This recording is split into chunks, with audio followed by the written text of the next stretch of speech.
Assalomu alaykum. Kichkintoy balalarımızdan жас үлкенлерімізге бірдей ұнайтұғын тағамлардың бірі тептел таярлап көрсетпекшімен.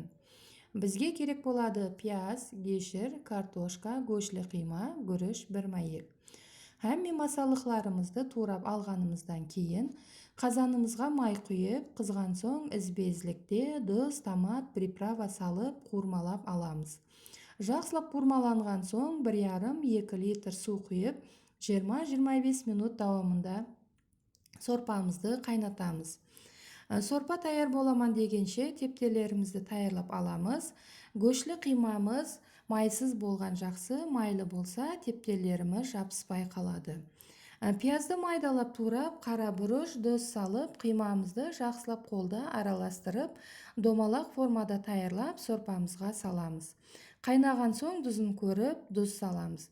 20-25 минутта тептеліміз таяр болады. Хаммеге жағымлы іштей, сау болың, ұнаса жүректі басып, ағза болуды ұмытпаң.